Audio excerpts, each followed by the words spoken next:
Bene data bakundwa b'umwami Yesu Kristo, mwese abakurikira izi nyigisho tubahaye ikaze mu biganiro bya Saveur Divine. Ibi biganiro mu bitegurirwa n'abavugabutumwa bwiza batandukanye, akaba ari umuhamagaro ugendera ku ijambo ry'Imana byanditse mu gitabo cy'ubutumwa bwiza uko bwanditswe na Matayo ibice 24 umurongo wa 14. Kandi ubutumwa bwiza bw'ubwami buzigishwa mu isi yose ngo bube ubuhamya bwo guhamiriza amahanga yose, nibwo imperuka izaherako ize. Ibi biganiro mubikurikira ku channel ya YouTube yitwa Saveur Divine. Tubifurije kugubwa neza. Imana Data ari nayo So ibaha umugisha.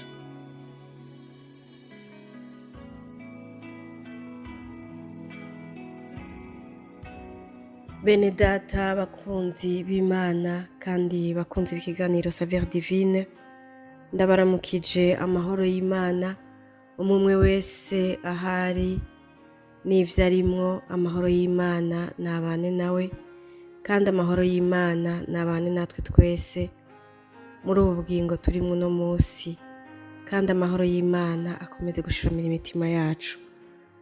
Muri kumwe na Kaneza Benigne ku bw'ikiganiro Saveur Divine, ndabahaye ikaze kugira ngo dusangire ijambo ry'Imana iryo yaduhitiyemwo kugira ngo ryigishe kandi rifashe imitima yacu kuri uyu munsi. Nk'uko abamaze iminsi bariko barakurikirana ikiganiro Saveur Divine bavyumvise, turiko twibukanya kandi twigishanya kw'ijambo ryo kubaha Imana, kw'ijambo ry'amahirwe ari mu kubaha Imana. Turiko turibukanya ayo majambo twifadikije ijambo riri muri Zaburi y'128 ku murongo wa mbere. Zaburi 128 umurongo wa mbere haravuga ngo hahigwa uwubaha Uhoraho wese akagendera mu nzira ziwe. N'aya majambo Imana yaduhitiyemwo ko ariyo adufasha kandi atugirira ikimazi mu mitima yacu muri ino ndwi canke muri kino cumweru. Kubaha Imana ni ukwitondera ivyagezwe vyayo, kubaha Imana no kumvira ijambo ryayo. Uwubaha Uhoraho wese yitondera ijambo ryayo kandi akumvira ijambo ryayo.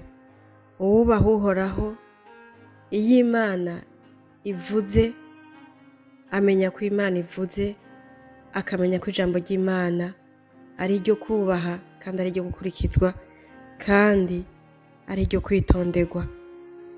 Uwubaha Imana, Uhoraho, niwe yita umunyehigwe kandi niwe yita umunyabwenge. Niwe Imana yemera kandi niwe Imana yishimira canke Imana inezerererwa.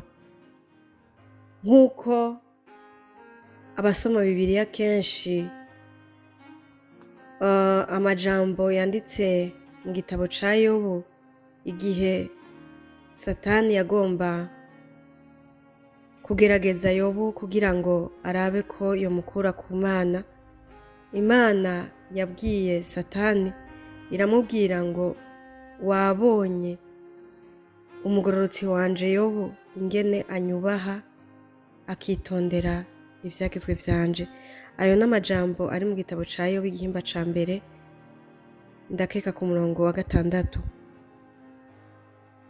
Iyo wubaha Imana, Imana irakunezerererwa.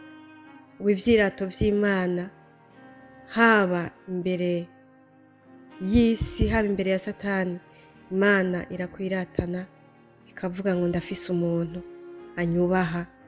Kandi uw'Imana ishima canke yiratana nuko aba yumvira Imana akitondera amajambo yayo. Uwubaha Imana, Imana nayo iramwubaha kandi iramwubahisha. Uwubaha Imana n'isi ubwayo iramwubaha, n'abantu baramwubaha kuko Imana iba muri we, kuko Imana igendera muri we. N'umuntu atokononera abandi, n'umuntu atogirira n'abandi, kubwo kubaha Imana kuba muri we bituma n'abandi bose bamukikuje bamwubaha kandi bakaba bubaha Imana iba muri we. Umuntu iyo yubaha Imana, Imana iba muri we, igendera muri we, iba mu vyiwe. Nubwo vyoshika agategwa n'ivyago, nubwo vyoshika agahura n'ibimubabaza, Imana ibimukurikirana, Imana ibimufise mu kiganza, kuko ayubaha, kuko ayubahisha. Imana ntiyomureka ngo atsindwe n'ikintu icyo ari cyo cyose kije kimurondera kigomba kumukura mu buntu bw'Imana. Uwubaha Imana, Imana imushinze ijisho, Imana imuhagazeko, Imana iramuryamyeko, ntaco mukura mu kuboko kw'Imana. Kubaha Imana niko gutuma abantu canke isi yose umuntu ahageze, ahagaze iyo yubaha Imana, ubuntu bw'Imana buramugaragarako, kandi abamukikuje bifuza kumera nkawe, kuko kubaha Imana kuba muri we. Bene data, nta kindi Uhoraho aturonderako, nta kindi Uhoraho atwifuzako, nuko twomwubaha, nuko twomwubahisha, nuko aho turi hose, ivyo turimwo vyose, twubaha Imana kandi twubahisha Imana. Nk'uko ijambo ry'Imana ryatubwiye, abahigwe sabafise ibihinda hirya no hino, abahigwe sabafise amazina yo mw'isi, abahigwe sabafise ubutunzi bwo mw'isi, ariko abahigwe ijambo ry'Imana ritubwira nabubaha Imana.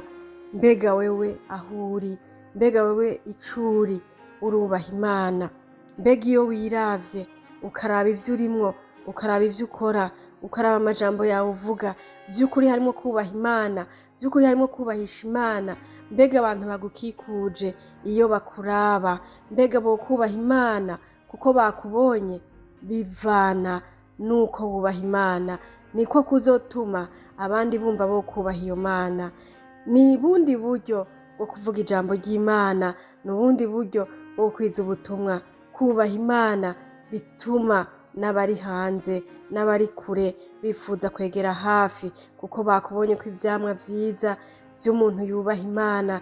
Tugitangura navuze ngo uwubaha Imana yitondera ijambo ry'Imana. Kwitondera ijambo ry'Imana biba muri wewe, mu vy'ukuri abari hanze yawe si bose niko, ariko ntihazobura abazozanwa nuko uri ubumote bwiza aho ugendera, uri ubumote bwiza aho ukorera, uri ubumote bwiza mubo mubana. Twubaha Imana, twubaha Imana mu vyo dukora, twubaha Imana mu vyo tuvuga, twubaha Imana mu vyiyumviro vyacu, ibi vyubahisha Imana, kandi abatubonye bubaha Imana iba muri twebwe. Salomo mu migani yaciye mu gihimba ca 8 mu gitabo c'imigani ya Salomo, umurongo wa 32, imigani igihimba c'8 ku murongo wa 32,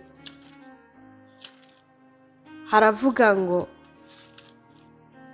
none rero bana banje nimunyumve, kuko abitondera inzira zanje arabahigwe. Aya majambo nayo nyene nayatwereka ko Imana nta kindi twifuza ko nukuyubaha, tukitondera ijambo ryayo. No muri ubu buzima tubayemwo, ikicerekana ko wubaha umuntu canke ikwereka ko umuntu akubaha, nuko uvuga akakumvira, nuko ijambo ryawe kuri we riba rifise insiguro. No muri ubu buzima bw'ubukristo, uwubaha Imana wese yubaha ijambo ry'Imana, asonera ijambo ry'Imana, asonera ico Imana ivuga muri ibi vyanditswe vyahumetswe n'Imana. biri mu gitabo cera cayo. Bene data, twubaha Imana kandi twumvira ijambo ryayo, niho tuzoba turiko turubahisha izina ryayo. Kubaha Imana niko kubahisha Imana, kuko hariho abazoyubaha kuko babonye kuyubaha.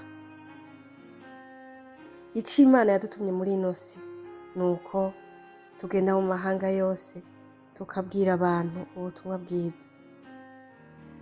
Mu buryo bumwe twahawe bwo kuvuga ubutumwa bwiza harimwo kubaha Imana. Niwubaha Imana uzotuma n'abandi bayubaha. Imana ibahezagire kandi ibahe umugisha, idushoboze kuyubaha, idushoboze kumvira ijambo ryayo mu vyo dukora, mu vyo tuvuga, mu vyiyumviro vyacu, ico turi twebwe ubwacu, aho turi hose naho tugendera twubaha Imana, kugira ngo Imana iba muri twebwe yubahwe n'abadukikuje. Imana idushoboze kandi Imana ibahezagire. Amen.